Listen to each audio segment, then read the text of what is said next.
Covid के मामले भारत समेत एशिया के कई देशों में लगातार तेजी से बढ़ रहे हैं। आज सेहत के इस एपिसोड में बहुत ही आसान भाषा में समझेंगे कोविड के वायरस में लगातार बदलाव क्यों आ रहा है और हर कुछ समय में कोविड के नए सब वेरिएंट्स क्यों आ जाते हैं, जैसे आजकल हो रहा है। कोविड का नया वेरिएंट NB.1.8.1 भारत में मिला है। इसे WHO ने वेरिएंट अंडर मॉनिटरिंग की कैटेगरी में रखा है। क्या इससे डरने की जरूरत है, ये जानेंगे सेहत के दूसरे सेगमेंट में। आम खाने से दाने क्यों निकलते हैं, ये जानेंगे सेहत के आखिरी सेगमेंट में। Brought to you by King Soybean Oil। King soybean oil है स्वाद, सेहत और आपके बजट का किंग, मतलब फायदों का किंग। आखिर कब जाएगा कोरोना? जब भी कोविड-19 के मामले बढ़ते हैं, सबसे पहले मन में यही सवाल आता है। सवाल ये भी आता है कि आखिर बिन बुलाए मेहमान की तरह कोविड हर कुछ समय में लौट के क्यों आता है, और जब भी आता है हर बार एक नए रूप में आता है। ऐसा क्यों?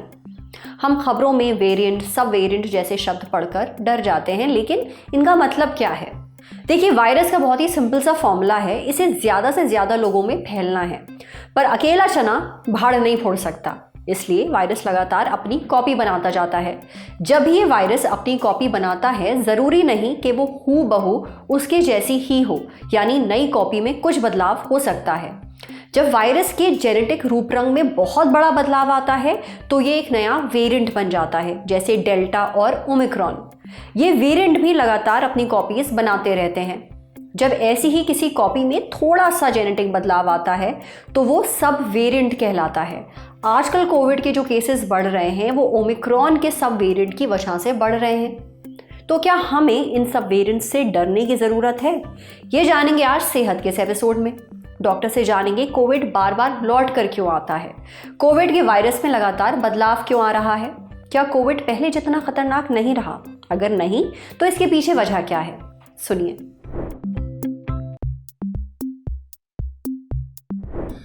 किसी भी वायरस में हर साल हर कुछ समय में धीरे धीरे बदलाव देखने को मिलते हैं, चाहे वो इन्फ्लुएंजा वायरस हो, RSV वायरस हो या फिर अब कोविड वायरस है।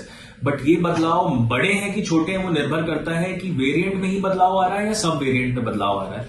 इस बार जो बदलाव देखने को मिल रहे हैं पिछले 2 से 2.5 साल में, वो कोविड का एक ही वेरिएंट है ओमिक्रॉन, जिसके सब वेरिएंट में चेंजेस आ रहे हैं। तो ये जो बदलाव होते हैं ये बहुत छोटे होते हैं, ये किसी भी वायरस में देखने को मिलते हैं। फर्क ये है कि अगर हम सबसे नोटोरियस वायरस की बात करें जो कोविड से पहले था, वो था इन्फ्लुएंजा, जिसमें बदलाव हर कुछ समय में देखने को मिलता था। ये उससे 2 गुना ज्यादा तेज है। इसमें जो चेंजेस मिलते हैं, जो इसके सब वेरिएंट में भी चेंजेस आ रहे हैं, वो 2 गुना ज्यादा जल्दी देखने को मिल रहे हैं।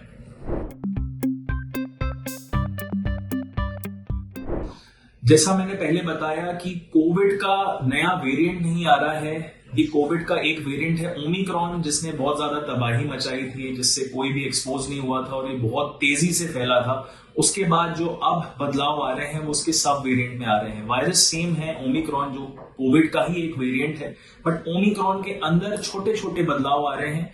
और ये बदलाव तब आते हैं जब वायरस हमारी शरीर में अंदर जाता है, हमारी इम्यूनिटी उससे लड़ती है, उसमें कुछ जेनेटिक चेंजेस होते हैं और हमारे शरीर से किसी और दूसरे मरीज के शरीर के अंदर जाता है। तो इसमें ये बदलाव धीरे धीरे उसकी जेनेटिक प्रॉपर्टी में आते जाते हैं, जिसके कारण हमें कुछ माइल्ड सिम्टम्स देखने को मिलते हैं।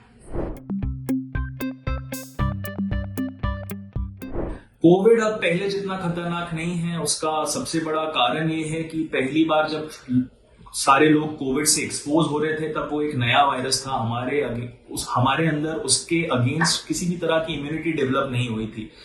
अब जब सारी जनता जो है वो कोविड से एक्सपोज हो चुकी है, मोस्ट ऑफ द जो लोग हैं वो उन्होंने वैक्सीन ले ली है, उसके अगेंस्ट हमारे अंदर अच्छी खासी इम्यूनिटी डेवलप हो गई है, स्पेशली ओमिक्रॉन वेरिएंट के अगेंस्ट, क्योंकि सबसे ज्यादा एक्सपोजर ओमिक्रॉन से हुआ था।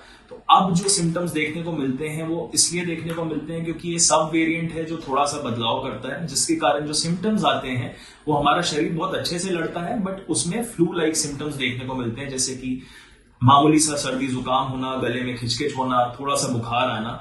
बट अगर हम इसको बाकी वायरसेस से कंपेयर करें तो ये तो भी ज्यादा जल्दी फैलता है अगर हम इसे फ्लू यानी कि इन्फ्लुएंजा या फिर RSV वायरस से कंपेयर करें तो। कोविड पहले जितना खतरनाक इसलिए नहीं है क्योंकि जो अभी हम बदलाव देख रहे हैं वो सिर्फ एक ओमिक्रॉन वेरिएंट के अंदर ही सब वेरिएंट में आ रहे हैं।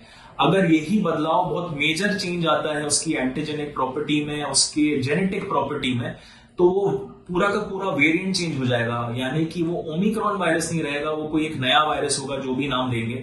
इसकी एक थ्योरेटिकल पॉसिबिलिटी जरूर है। अगर ऐसा मेजर बदलाव आएगा तो हमारे लिए ये खतरनाक बात हो सकती है। जब तक वो बदलाव सिर्फ सब वेरिएंट में आ रहा है तो हमारे अंदर अच्छी खासी इम्यूनिटी डेवलप हो चुकी है वैक्सीन के बाद, और लगातार बार बार उस वायरस से एक्सपोज होने के बाद कई बार हमें पता चला है कि हमें कोविड हुआ है, कई बार एसिम्प्टोमेटिकली हम उससे एक्सपोज हुए, जिसके कारण हमारे अंदर बहुत अच्छी एंटीबॉडी बनी हुई है, जिसके कारण जो भी सिम्टम्स आते हैं वो बहुत ही माइल्ड होते हैं।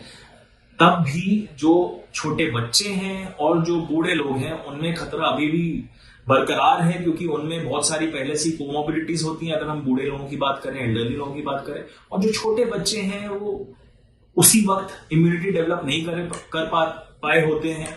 कई बार मदर से पूरी तरह से इम्यूनिटी नहीं मिली होती है। जो अब नई वैक्सीन आ रही हैं वो टारगेट कर रहे हैं ओमिक्रॉन वेरिएंट के लिए, और अभी लोग बूस्टर डोज नहीं ले रहे हैं क्योंकि ऐसी कोई सफल वैक्सीन आई नहीं है। जैसी वो वैक्सीन मार्केट में आती है, तो जैसे हम इन्फ्लुएंजा का एनुअल शॉट लेते हैं, उसी तरह कोविड का भी एनुअल शॉट लेना पड़ेगा। जो वैक्सीन हर 6 महीने या साल भर में धीरे धीरे अपडेट होती रहेगी अकॉर्डिंग टू द वेरिएंट, जो भी वेरिएंट ऑफ कंसर्न है या वेरिएंट ऑफ इंटरेस्ट है। तो समझे आप, अब ये जो बार बार कोविड फैल रहा है ये ओमिक्रॉन के वेरिएंट में बदलाव की वजह से फैल रहा है। आपको इसे घबराने की ज़रूरत नहीं है, बल्कि सतर्क रहने की ज़रूरत है, ताकि वायरस में चाहे जितना बदलाव क्यों ना हो आप पर असर ना पड़े, आप सेफ रहें। अब बढ़ते हैं सेहत के अगले सेगमेंट की तरफ, तन की बात।